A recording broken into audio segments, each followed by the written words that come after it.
Thank you. Good morning. I'm really grateful to be here. I can't imagine a more important discussion, and I'm really inspired to be with everybody here. So, here is my argument. The international legal order was meant to be a wall. The international legal order has had a great fall. Can the Middle East's people, women and men, help re-envision the international legal order again? So I'll say a few more words about that argument, not just leave it at that. So can we go ahead a couple of slides? So what I first want to talk about, and you can see the illustrations accompanying the argument on the top right. I want to be clear, and so I'm talking about international law and its problems and potentially its re-envisioning from folks in the region and elsewhere. And so first, just to talk about the international legal system very briefly, the main point I want to underscore is that international law after World War II was primarily meant, as you know, to deter large-scale war, not about democracy and other things. There were certainly hopes to build seamless global trade and improve human rights for democratic promotion, but this was not an essential part of the initial package. So, all of these initial points about trying to build a wall against wars of aggression and provide lots of ways that different countries could participate, whether or not they were democratic systems, that was the fundamental core of the system, even though there was also this built-in sense that democracy and human rights were important as values. And so, that's the system.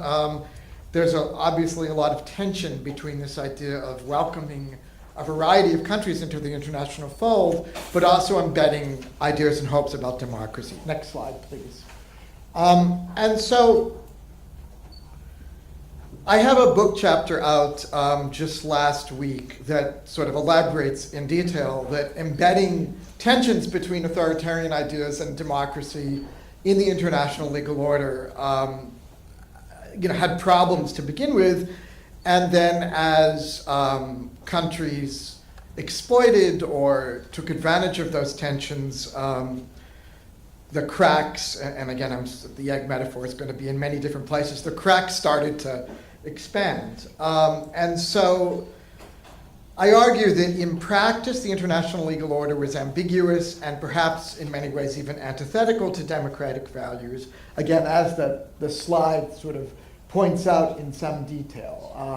Obviously, the fact that the international legal order was premised on the idea of states with equal rights, except some countries had more rights than others, through the Security Council or the assertion of power. I mean, that's a clear embedded problem that we've seen more and more come to pass in practice as the United States has increasingly abandoned even its pretenses around embracing the democratic features of international law.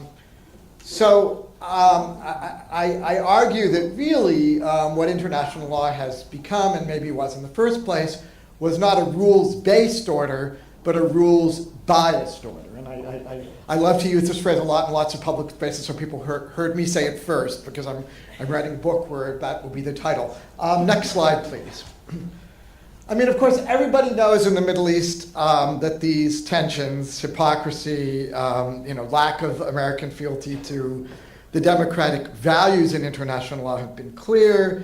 And I think this is where, in recent years, in the new administration, we've seen the system really take a big fall because, the United States, when at least in some of its past wars, would try to make justification through international law. And there's this funny progression, obviously, from the first Gulf War, which was legitimate in international law in many ways, to the 2003 war, which was not, but the Bush administration tried to get legitimacy to the current Iran war, which, there's no international legal legitimacy, and the United States has not tried to go to the UN or get, support for it in any detail.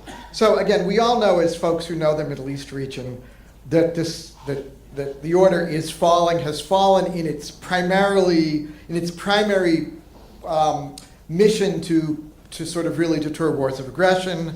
And again, we know sort of what's been going on in terms of the Middle East, and I think if you can just kind of flip through the next 4 slides. I mean, these are just, all measures. Yeah, these are all measures. Yeah, that's good. Stay here for a second. I mean, there's 4 measures I'm not going to go back to them, but I mean, all measures about buttressing Shadi's argument, that the U.S. has really committed a lot to the idea of stability, military aid, more aid to the Middle East than other regions, but it's mostly to Israel and other regimes that the United States has been sort of upholding. We all know this. And so obviously among folks in the region, the sense that the legal order is hypocritical and really oppressive to non-Westerners is rampant. I mean, this is one political cartoon where essentially non-Westerners, third worlders, are buried by the international law after saying they wanted, international law to apply to everybody. The next slide, please. And this is, oh, thank you. And here's another one where, I mean, again, most of you will know, this says, human rights, it's Pinocchio's nose, another fairy tale. Dripping onto the demands of non-Western countries. So, I mean, what I want to, So I want to conclude with, okay, let's assume that we're at this moment where the United States is not even really arguably caring about this international legal order. Is there some way that we might move beyond the historical progression in this cartoon? From 2 international legal orders to what this Jordanian-Palestinian cartoonist sees as the current one. Is there some way that political actors in the Middle East and elsewhere globally might augment the peaceful and democratic values that have been at least partial aspirations of the legal order, rather than American strategy? And so, 3 points, I hope you can see them better than I can on my little slide, are that American hegemony has certainly decreased in recent years. So, is the possibility of decreased fealty of the United States to international legal values and actual power, something that can open up revision ideas. And secondly, I mean, as people have said, global interest in democratic values and fairness continues.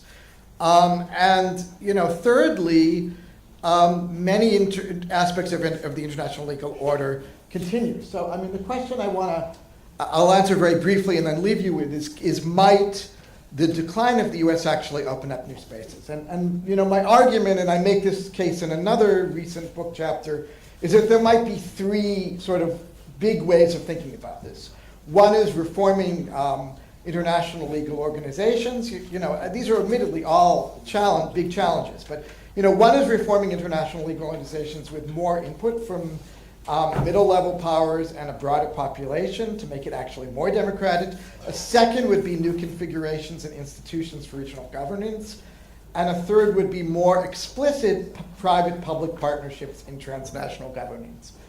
On the first one, we see that there is a lot of effort now in the United Nations to reform, and we see that a lot of it is responding to both inefficiency and perceptions of anti-democratic elite tendencies in international organizations. Obviously, I mean, UN reform has happened a lot, and it hasn't necessarily translated into more buy-in and more global support, but that's the first area. The second area, which I think really is interesting, is countering the Middle East's real lack of success with any type of regional governance and institutions when we look back. I'd be very curious to hear of everybody. I mean, I'm an academic and I'm always happy to be in policy circles, but we are seeing a lot of regional reconfigurations. And I think that there are a lot of arguments that people might be able to make and that might be able to be realized, that as the region reconfigures in its power structure, as people in the region are disappointed with the United States guarantees to be able to protect. Could there be ways that this will translate into a real change in regional governance? Could there be some possibility, I mean, it's very slight, but could there be some possibility of a kind of a broader grand bargain that could, lead to more collaboration, cooperation? I mean, I know that these seem like very idealistic solutions at this moment, but regionalization has worked in a lot of parts of the world, and it's something that, could really be significant.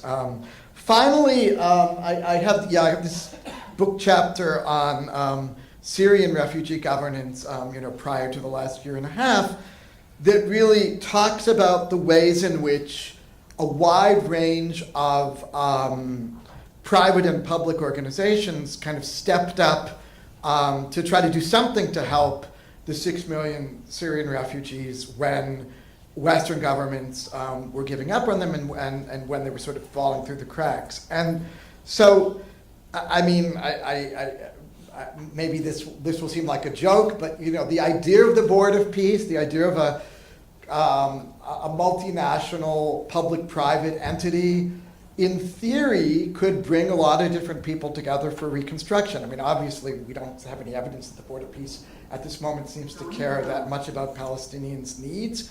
But could we see either higher or low-level transnational governance mechanisms which could complement international law and lead to something else? So, I just want to conclude by saying, obviously, we're at a moment of crisis in the high-level aspirations of the international legal order, and of course, it's much easier for things to fall down than to be rebuilt. And admittedly, there's good reason to be skeptical about the likelihood of any of the three approaches that I've just mentioned. But the recent ways in which the fig leaf has stripped away that Washington is the key power championing international law could also make it more possible, as well as imperative, that other countries, actors, and individuals will step up to make the international governance situation somewhat less rules biased and more rules based. At least that's my hope. Thank you very much.